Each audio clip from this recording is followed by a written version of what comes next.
तर आषाढी एकादशी निमित्त प्रति पंढरपूर अशी ओळख असलेलं वडाळा मंदिर जे आहे ते सजलेलं आहे। मंदिरामध्ये भाविकांकडून भजन केलं जाते। आपल्या लाडक्या विठ्ठलाला जे आहे त्याच्या भक्तीमध्ये हे सर्व वारकरी असतील किंवा भक्त मंडळी जे आहेत ते तल्लीन झाल्याचं पाहायला मिळतंय आणि भजन कीर्तन करत विठ्ठलाला जे आहे ती आपली सेवा जी आहे ती अर्पण केली जाते। टाळ मृदंगाचा गजर जो आहे तो या वडाळ्याच्या विठ्ठल मंदिरात पाहायला मिळतो। अनेक मुंबईतल्या भागातून ज्या आहेत त्या अनेक दिंड्या ज्या आहेत त्या वडाळ्याच्या या विठ्ठल मंदिरामध्ये दाखल होत आहेत। मोठ्या प्रमाणावरती भाविक जे आहेत ते वाजत गाजत तुळशी वृंदावन जे आहे ते आपल्या डोक्यावर घेत महिला देखील इथं ज्या आहेत त्या नाचत देखील येताना आपल्याला पाहायला मिळतात। आपले प्रतिनिधी जय पवार जे आहेत ते आपल्यासोबत या वडाळा मंदिर परिसरातून थेट लाईव्ह जोडले गेलेले आहेत। जसं पंढरपुरामध्ये वातावरण आहे जय, तशाच पद्धतीचं वातावरण सध्या महाराष्ट्रभरात संपूर्ण पाहायला मिळते आणि आता मुंबईच्या वडाळा मंदिरामध्ये देखील अशीच काही जी दृश्य जी आहेत ती पाहायला मिळतात।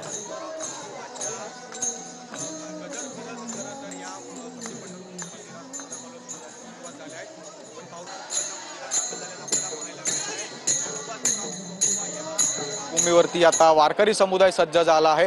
ज्या पद्धतीने पंढरपुरात आपण जर पाहिलं तर वारकरी समुदायाची गर्दी आहे, त्याच पद्धतीने वडाळा येथील सुद्धा प्रति पंढरपुरात गर्दी आपल्याला पाहायला मिळत आहे। आपण सध्या त्याच ठिकाणी आपण पाहू शकता मोठ्या प्रमाणात लाईन जी आहे ते रांगा या ठिकाणी विठ्ठलाच्या दर्शनासाठी लागल्याचं चित्र आपल्याला पाहायला मिळत आहे। खरं तर ज्या भाविकांना पंढरपुरात दर्शनासाठी जाण्याला जमत नसतं हे सर्व भाविक जे आहेत ते वडाळा येथील प्रति पंढरपुरात विठ्ठलाच्या दर्शनासाठी येत असतात।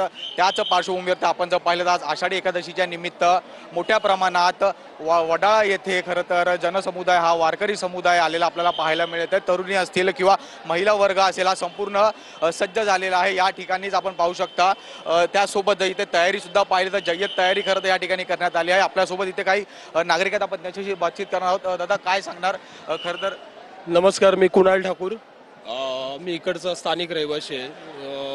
ह्या मंदिराची खाती बोलायला झालं तर ह्या मंदिराचं नाव प्रति पंढरपूर म्हणून प्रसिद्ध आहे। सुमारे 400 वर्षापूर्वी इकडचे जे भाविक होते त्यावेळी 7 बेटं होती मुंबईची, त्यापैकी वडाळा हे एक बेट होतं। या वडाळा बेटामधून हे जेव्हा 7 बेटं एकत्र आले, वडाळ्यामधून प्रत्येक वर्षी न चुकता वारीला इथून लोक जायचे। इकडचा मूळ समाज हा आगरी कोळी लोकांचा।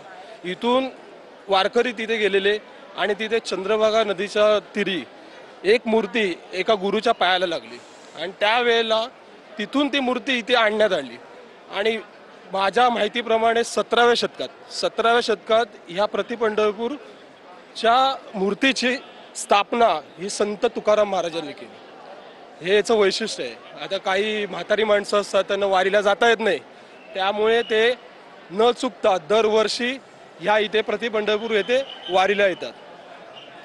नक्कीच आपण जर पाहिलं तर कशा पद्धतीने या संपूर्ण वडाळा मंदिराचं वैशिष्ट्य आहे। त्यासोबत आपण पाहू शकतो काही आपल्यासोबत नागरिक आहेत। आई काय सांगणार प्रति पंढरपुरात दर्शनासाठी हे पंढरपुरात नाही जायला भेटलं, निदान येथे तर दर्शन आता खूप दिवसाने आली। धन्यवाद जय। तुझ्याकडनं जे आहेत तिथल्या वारकऱ्यांच्या किंवा भाविकांच्या भावना आहेत त्या आपण जाणून